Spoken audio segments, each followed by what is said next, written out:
Nusidėvėjusių ir renovuotinų pastatų tema neišsemiama, tačiau šįkart keliaujame į senamiesčio kiemus ir ieškome būdų, kaip restauruoti sukrypusius pastatus juose. Štai šiame apleistame pastate numatoma įrengti prabangius butus, tačiau iš pradžių būtina pakeisti pagrindinės jo konstrukcijas ir pastatą restauruoti.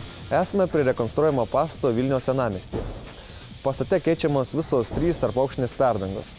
Senos medinės perdangos išardomos, lieka tik išorinės namo sienos. Senamiesčio kiemai jaukūs ir ypač gražūs, tačiau nedideli. Įvažiavimai į juos siauri. Tai kelia nemenką galvos opulį pastatą restauruojant. Tenka ieškoti būdų, kaip pakeisti pagrindinės pastato konstrukcijas, nenaudojant sunkios keliamosios technikos, kuriai įvažiuoti į mažą senamiesčio kiemą tiesiog nerealu.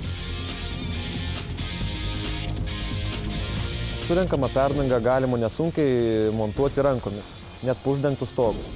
Medžiagą statybvietę galima atvežti nedidelėmis mašinomis. Nereikalingas kranas, elementus galima nešti tiesiog pro langą ar duris.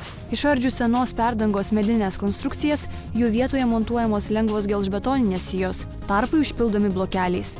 Prie sienos formuojamas gelžbetoninis vainikas, kuris suriša ir pastato sienas.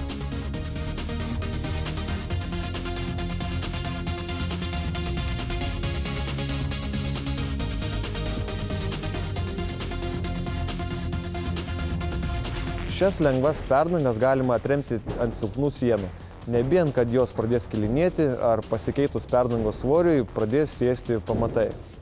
Surenkama perdanga veikia kaip vientisas konstrukcinis elementas. Ji yra tvirta, sustiprina ir stabilizuoja pastatą.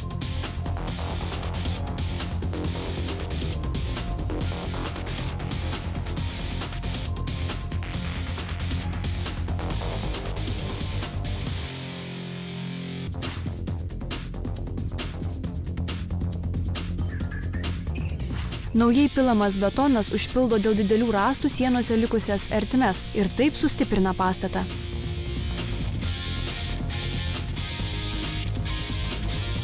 Elementai yra lengvi, todėl darbas vyksta sparčiai.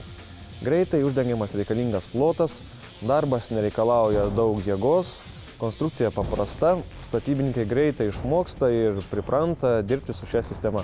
Statybininkų teigimu, tokios perdangų sistemos nepakeičiamos restauruojant senus senamiesčio pastatus. Darbai vyksta greitai ir nereikalauja papildomų investicijų sunkiai technikai. Tikimasi, kad jau netrukus šis ilgą laiką senamiesčio vaiduoklių buvęs pastatas įgaus naują veidą ir taps prestižinė vieta gyventi.